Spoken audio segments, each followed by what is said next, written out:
ദൈവമക്കളെല്ലാം ഇവിടെ രാവിലെ സമയം മുതലേ വളരെ ക്ഷമയോടുകൂടി കാത്തിരിക്കുകയും ചെയ്യുകയാണല്ലോ. അതുകൊണ്ട് ഇനിയും ദീർഘമായ സമയം നമ്മുടെ മുൻപിൽ ലഭിക്കുന്നുമില്ല. ഞാൻ 1977 സഭാ കൗൺസിലിന്റെ നിർദ്ദേശപ്രകാരം തൃശ്ശൂർ പടവട്ടാനിയിൽ കടന്നു വന്നു. ആ സമയം മുതൽ ഈ പ്രിയ ഭവനവും പ്രത്യേകിച്ച് ചാക്കോച്ചൻ വളരെ അടുത്തിടപെടുവാൻ കർത്താവ് അവകാശം ഒരുക്കി ഇവിടെ കിടന്നു വരുവാനിടയായി.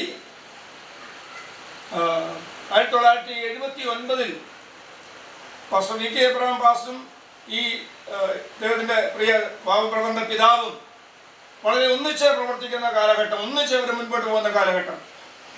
ആ കാലഘട്ടത്തിൽ അവരെ രണ്ടുപേരും കൂടെ തീരുമാനിച്ച് ക്രമീകരണം ചെയ്ത് ഷാരോൺ ബലൂസ് ചർച്ചുമായിട്ട് അഭിലേറ്റ് ചെയ്യാനുള്ളതാകുന്ന ക്രമീകരണങ്ങൾ അറിയിക്കുകയും ഞാനത് സഭാ കൗൺസിലിനെ അറിയിക്കുകയും അങ്ങനെ സഭാ കൗൺസിലും ചിലരും ഞങ്ങൾ കൂടി ചേർന്ന് 79 ഇവിടെയുള്ള വി കെ പാസ്റ്ററും രണ്ടുപേരുടെയും പേര് വി കെ ആണ്, ചാക്കോച്ചൻ പാസ്റ്ററും എല്ലാം കൂടെ കൂടി അങ്ങനെ ഒരു ക്രമീകരണത്തിൽ വന്ന കാലം മുതൽ ഇവിടെ ഷാരോൺ ബലൂസ് ചർച്ചിൻ്റെ പ്രവർത്തനങ്ങളായി മുൻപോട്ട് പോകുന്നു.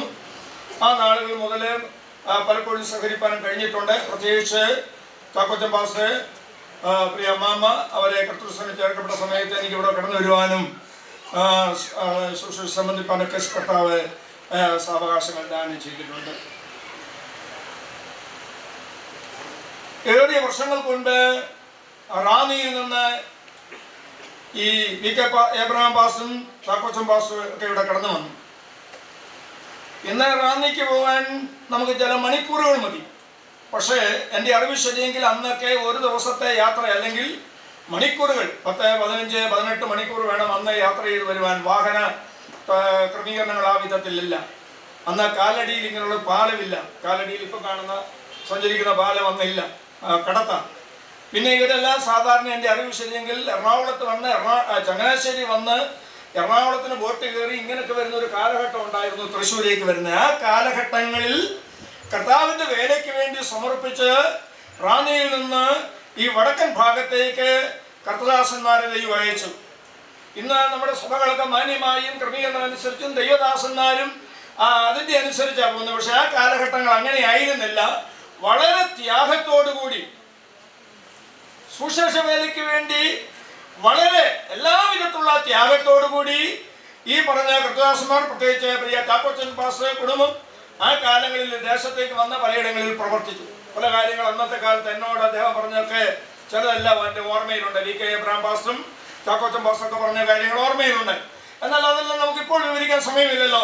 പക്ഷേ ഒരു കാര്യം, അവർ ദൈവത്തെ സ്നേഹിപ്പാനും ദൈവത്തെ മാനിപ്പാനും ഇറങ്ങിയത് കൊണ്ട് ഈ പറഞ്ഞ തലമുറകളെല്ലാം ദൈവം അനുഗ്രഹിച്ചു. വി കെ എബ്രഹാം പാസ്റ്ററുടെ മക്കളെ വിദേശത്തുണ്ട്, അമേരിക്കയിലുണ്ട്. ഒരു സമയത്ത് എനിക്ക് അവരുടെ കുടുംബങ്ങളിൽ പോകുവാനും സംബന്ധിപ്പാനും അവരുമായി സഹകരിപ്പാനും എനിക്ക് കർത്താവ് സാവകാശം ഒരുക്കിയിട്ടുണ്ട്. ഞാൻ പറയാൻ കാരണം അതല്ല, പറയാനല്ല, അവരെല്ലാം ദൈവം മാനിച്ചു. ദൈവം അവരെല്ലാം അനുഗ്രഹിച്ചു. കഴിഞ്ഞ നാളുകളിൽ കർത്താവിൻ്റെ വേലയ്ക്ക് വേണ്ടി ത്യാഗത്തോടുകൂടി വിശ്വാസത്തോടുകൂടി അന്ന് വിശ്വാസത്തോടുകൂടിയാണ് പ്രവർത്തിക്കുന്നത്. ക്രൈസ്തവം ആര് സഹായിക്കുന്നു, ആര് ക്രമേണ ചെയ്യുന്നൊന്നും അന്ന് ഇല്ലാത്ത ആ കാലഘട്ടങ്ങളിൽ വിശ്വാസത്തോടുകൂടി അവർ ഇറങ്ങിയത് കൊണ്ട് മക്കളെയും കൊച്ചുമക്കളെയും ദൈവം അനുഗ്രഹിച്ചു. Praise the Lord. ഈ കുടുംബത്തെയും അതേ നിലയിൽ സ്വർഗത്തിലെ ദൈവം അനുഗ്രഹിപ്പാനായിട്ട് ഇടയായി. അതോർത്ത് ഞാൻ ദൈവത്തെ സ്തുതിക്കട്ടെ. സമയത്തിന്റെ പരിമിതിയാൽ ചുരുങ്ങിയ ചില നിമിഷങ്ങൾ മാത്രം ദൈവനെ ശുശ്രൂഷിച്ച് നമുക്ക് പ്രാർത്ഥിച്ച് സമയത്തിലേക്ക് കടന്നുപോകാനുള്ള ക്രമീകരണങ്ങൾ ചെയ്യുന്നല്ലോ. ഇവിടെ ധാരാളം ദൈവദാസന്മാർ, ശ്രേഷ്ഠന്മാരായ ദൈവദാസന്മാർ അല്ലാത്ത ധാരാളം ദൈവദാസന്മാർ ഇവിടെ അനുസ്മരണങ്ങൾ ഓർപ്പിക്കുകയുണ്ടായി. ഈ ഭവനത്തോടെ ബന്ധത്തും പ്രത്യാശയുടെ തിരുവചനങ്ങളും ഇവിടെ ഓർപ്പിക്കുവാനായിട്ട് ഇടയായല്ലോ. തെസ്സലോനിക്കർക്ക് എഴുതിയ 1-ാം ലേഖനം 4-ാം അധ്യായത്തിന്റെ 13-ാം വാക്യം ഞാൻ പ്രാരംഭമായിട്ട് ഒന്ന് ഓർപ്പിക്കാം. തെസ്സലോനിക്കർക്ക് എഴുതിയ 1-ാം ലേഖനം 4-ാം അധ്യായം 13-ാം വാക്യം. സഹോദരന്മാരെ, നിങ്ങൾ പ്രത്യാശയില്ലാത്ത മറ്റുള്ളവരെ പോലെ ദുഃഖിക്കാതിരിക്കേണ്ടതിന് നിദ്ര കൊള്ളുന്നവരെ കുറിച്ച് അറിവില്ലാതിരിക്കരുത് എന്ന് ഞങ്ങൾ ആഗ്രഹിക്കുന്നു. ധന്യനായ പൗലോസ് ശ്ലീഹ ഓർപ്പിച്ചൊരു വാക്യമാണ്. അതിലൊരു പദം മാത്രം ഞാൻ ഓർപ്പിക്കാം. നിദ്ര കൊള്ളുന്നവരെ കുറിച്ച് അറിവില്ലാതിരിക്കരുത്. മരണത്തെ ഓർപ്പിച്ചിരിക്കുന്ന നിദ്രയെന്ന.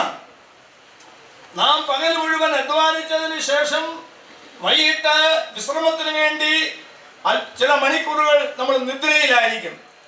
എന്നാൽ പ്രഭാതമാകുമ്പോൾ നാം ഉണരുന്നത് പോലെ തന്നെ നമ്മുടെ വാഴ്ത്തപ്പെട്ട കർത്താവ് തന്നെ വളരെ വ്യക്തമായി ഓർപ്പിച്ചു, സ്നേഹിതനായ ലാസർ നിദ്ര കൊള്ളുന്നു, ഞാൻ അവനെ ഉണർത്തുവാൻ പോകുന്നു. മരണം എന്നുള്ളത് നമുക്ക് എല്ലാവർക്കും വളരെ ദുഃഖം ഉള്ളതാണ്. എന്നാൽ ദൈവമക്കളെ സംബന്ധിച്ചിടത്തോളം അവരുടെ ജീവിതത്തിൽ ദൈവം ഒരു വലിയ പ്രത്യാശ ദാനം ചെയ്തിട്ടുണ്ട്. ലോകത്തിൽ അനേകർക്ക് മരണമെന്ന് പറയുമ്പോൾ അതിൻ്റെ അപ്പുറത്തുള്ള കാര്യങ്ങൾ വ്യക്തമായി മനസ്സിലാക്കാത്തതുകൊണ്ട് വളരെ അലമുറയിട്ട് കരയുന്നവരും മറ്റു നിലയിലുള്ളവരുണ്ട്. പക്ഷെ ഇവിടെ ഉള്ള ഒരു പ്രത്യാശ ഇവിടെ ഉണ്ട്. ഇതുവരെയും ശാന്തമായി ദൈവവചനം കേൾക്കുകയും ആ പ്രത്യാശയോടെ ഇരിക്കുകയും ചെയ്യുവാനായിട്ടിടയാകുന്നത്.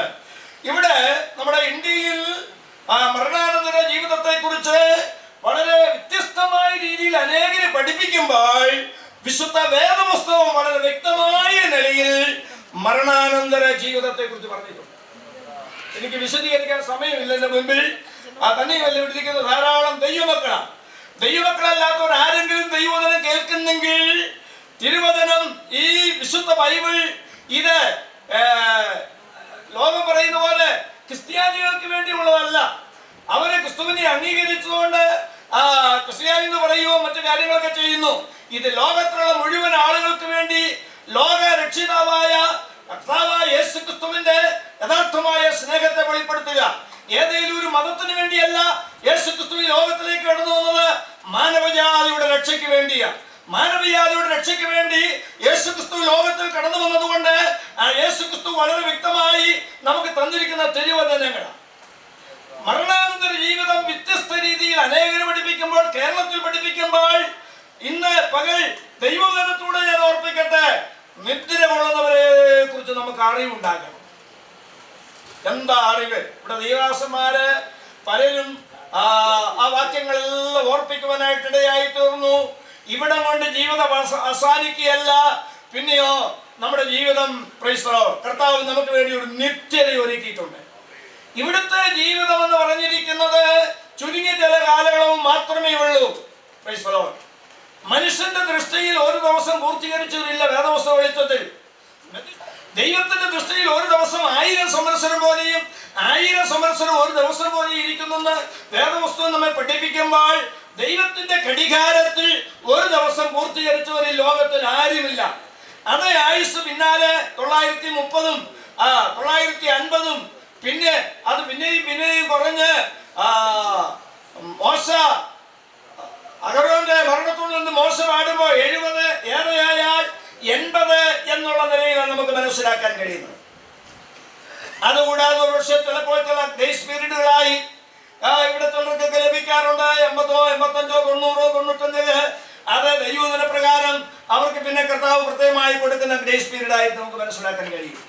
ഈ കാലഘട്ടമെല്ലാം മനുഷ്യനെ സംബന്ധിച്ചത് അത് ദുഃഖവും പ്രയാസവുമാണ്. പക്ഷെ അത് വേഗം തീരുകയും പറന്നു പോവുകയും ചെയ്യും എന്ന തിരുവചനത്തിൽ മനസ്സിലാക്കുവാനായിട്ട് ഇടയായിത്തീരുന്നല്ലോ. കർത്താവ് ഒരു സ്തോത്രം. 90-ാം സങ്കീർത്തനത്തിൽ നാം വായിക്കുന്നത്, മർത്യനെ പൊടിയിലേക്ക് മടങ്ങി ചേരുമാറാക്കുന്നു, മനുഷ്യപുത്രന്മാരെ തിരികെ വരുമെന്ന് ചെയ്യും. ചില നാളുകളായി ശാരീരികമായ വളരെ പ്രയാസത്തോടെ കടന്നുപോയി. ഇപ്പൊ നാം കാണുന്ന ഈ ഡെഡ് ബോഡി ഒരു പ്രത്യേക സാഹചര്യത്തില്ല. എന്നാൽ തിരുവചന വെളിച്ചത്തിൽ വളരെ വ്യക്തമായി ഞാൻ ഓർപ്പിക്കട്ടെ, അന്ത്യകാഹളനാദത്തിങ്കിൽ പെട്ടെന്ന് കണ്ണിമയ്ക്കുന്നതിനിടയിൽ ആ കാഹളത്തിന് ശബ്ദം കേൾക്കുമ്പോൾ ആ മൺമറഞ്ഞു പോയ സകല വിശുദ്ധന്മാരും രൂപാന്തരപ്പെടുന്ന കൂട്ടത്തിൽ ഈ പ്രിയ സഹോദരനും തേജസ്കരിക്കപ്പെട്ട ശരീരത്തോടെ രൂപാന്തരപ്പെടുകയാണ്. അത് രണ്ടവസ്ഥകൾ കാണുവാൻ കഴിയും. ഈ ഭൂമിയിൽ നന്മയും തിന്മയും ഉണ്ട്, ഇരുളും വെളിച്ചവും ഉണ്ട്, സ്വർഗവും നരകവും ഉണ്ട്. ഈ രണ്ടല്ലാതെ മൂന്നായിട്ട് വേറൊന്ന് കാണുവാൻ കഴിയത്തില്ല. അങ്ങനെ ആർക്കെങ്കിലും അതിനെക്കുറിച്ച് പഠിച്ചിട്ടുണ്ടെങ്കിൽ അറിയിച്ചാൽ അതിന്റെ വ്യവസ്ഥയിലുള്ളതാണെങ്കിൽ അംഗീകരിക്കാം. ഇവിടെ ലോകപ്രകാരം ഒന്നെങ്കിൽ ഇരുള് അല്ലെ വെളിച്ചം, ഒന്നെങ്കിൽ നന്മ അല്ലെങ്കിൽ തിന്മ, ഒന്നെങ്കിൽ ദൈവം അല്ലെങ്കിൽ സാത്താൻ, ഒന്നെങ്കിൽ സ്വർഗം അല്ലെങ്കിൽ നരകം.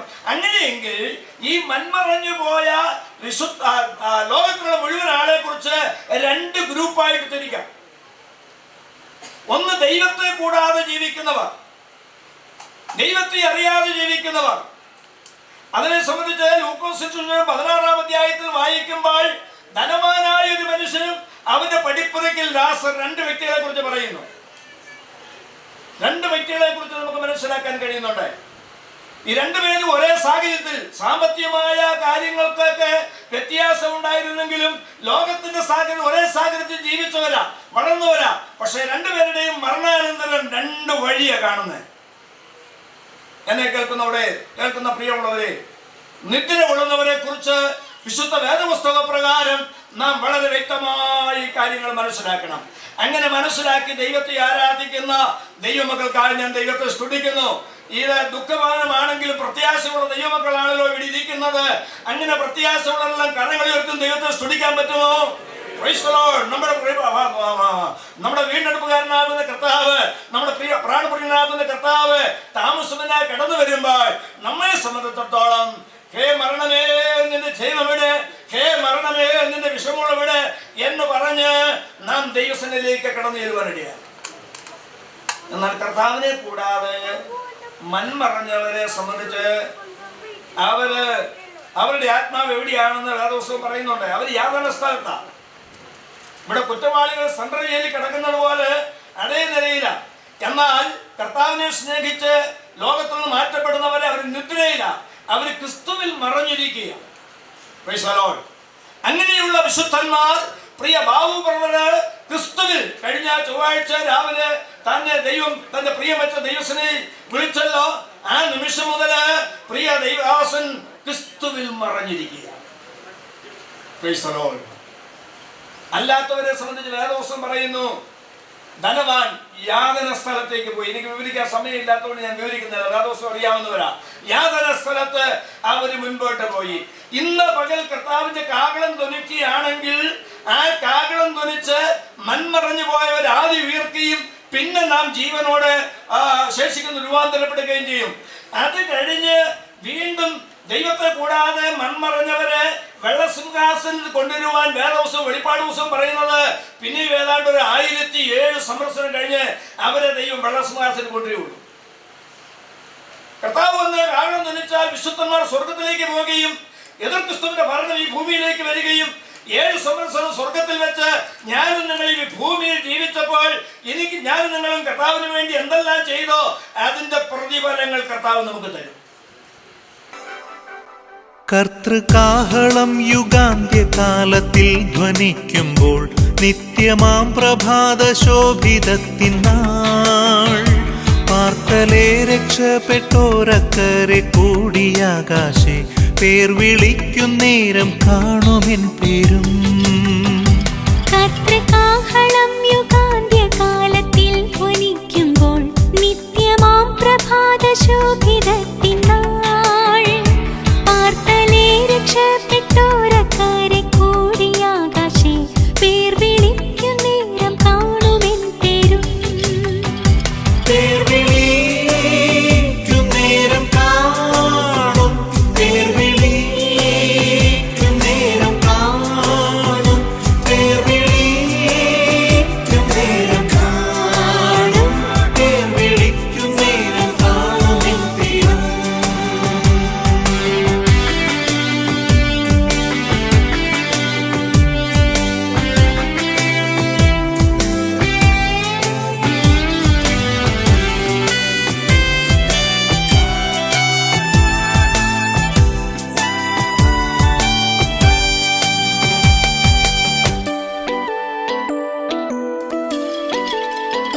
ക്രിസ്തനിൽ നിദ്ര കൊണ്ടൊരു ശോഭിത പ്രഭാതത്തിൽ ക്രിസ്തൻ ശോഭ ധരിപ്പാനുയർത്തു തൻ ഭക്തർ ഭവനേ ആകാശമപ്പുറം കൂടിയിടുമ്പോൾ പേർ വിളിക്കുന്നേരം കാണുമെൻ പേരും.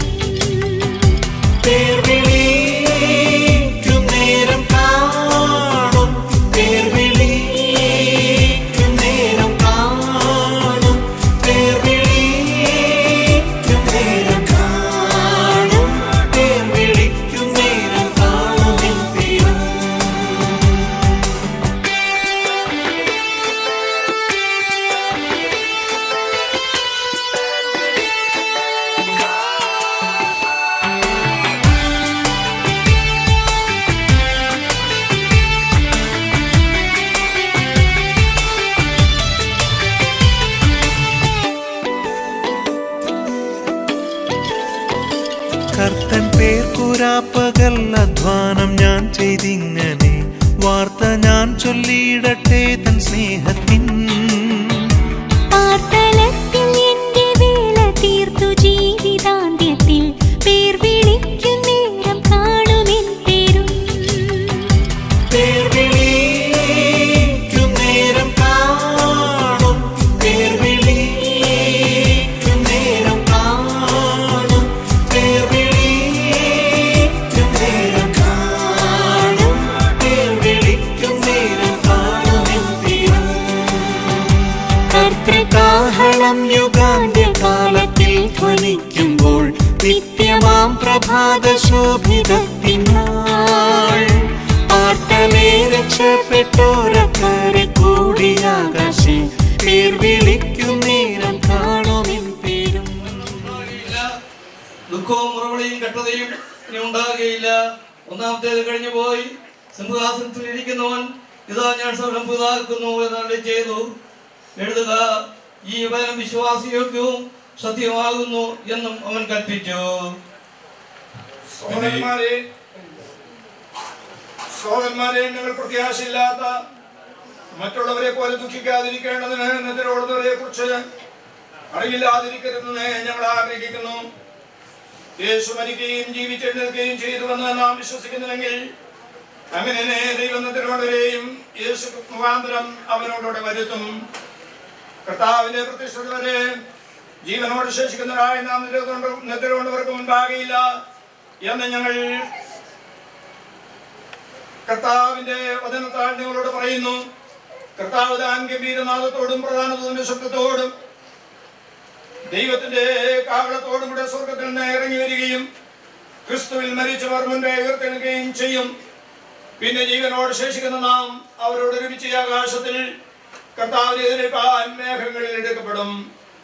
ഇങ്ങനെ എപ്പോഴും കർത്താവിനോട് കൂടിയിരിക്കും. ഈ വചനങ്ങളെ കൊണ്ട് അന്യോന്യം ആശ്വസിച്ചുകൊള്ളുവീൻ. വളരെ പ്രത്യാശ നൽകുന്ന തിരുവചന ഭാഗം ഓർത്ത് ദൈവത്തെ സ്തുതിക്കുന്നു.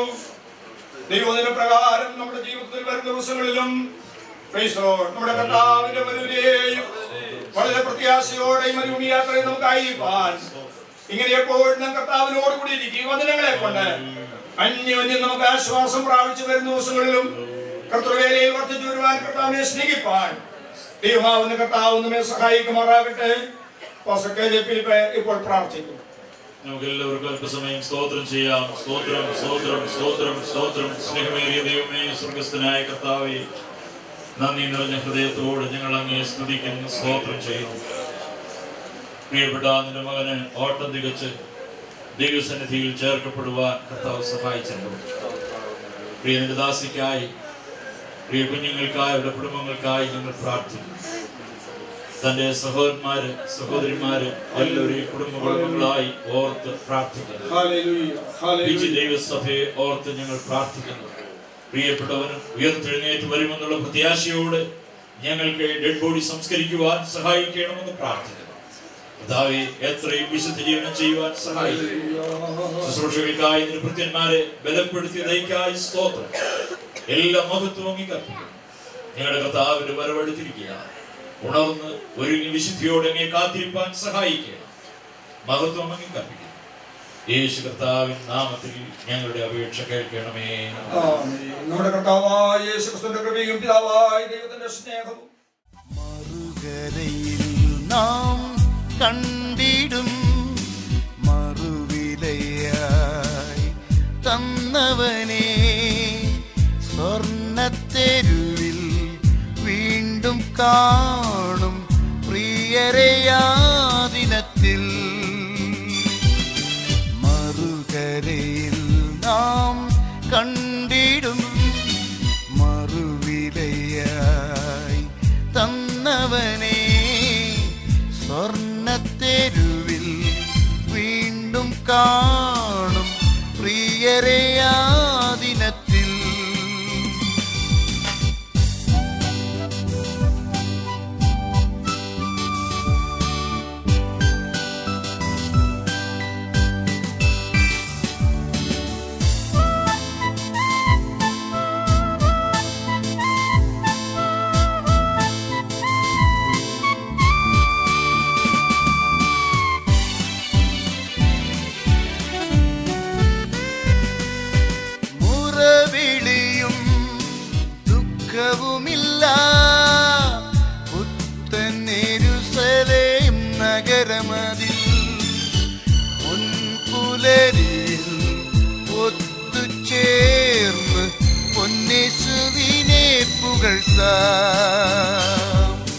മുറവിളിയും ദുഃഖവുമില്ല പുത്തൻ യെരൂശലേം നഗരമതിൽ പുൻപുലരിൽ ഒത്തുചേർന്ന് പൊന്നേശുവിനെ പുകഴ്ത്താം. മറുകരയിൽ നാം കണ്ടിടും മറുവിലയായി തന്നവനെ സ്വർണ്ണത്തെരുവിൽ വീണ്ടും കാണും പ്രിയരെയാ ദിനത്തിൽ. മറുകരയിൽ നാം കണ്ടിടും മറുവിലയായി തന്നവനെ സ്വർണ്ണത്തെരുവിൽ വീണ്ടും കാണും പ്രിയരെയാ ദിനത്തിൽ.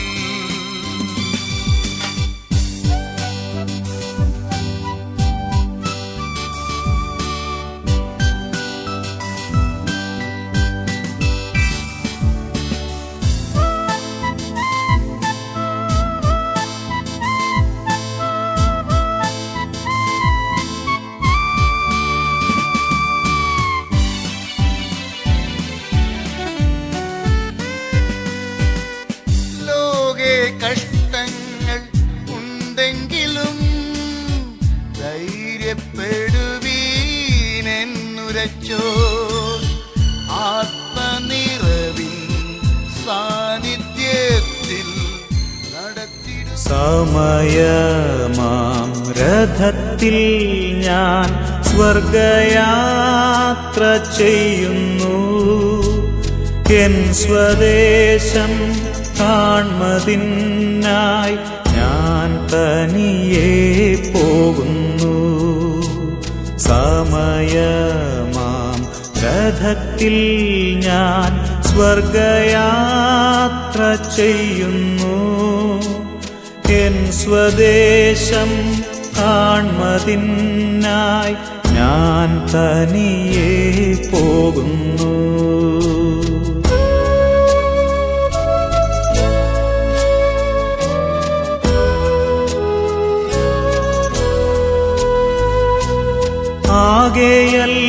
ആകെയൽപനേരം മാത്രം എൻ്റെ യാത്ര തീരുവാൻ, ആകെയര നാഴിക മാത്രം ഈ ഉടുപ്പു മാറ്റുവാൻ.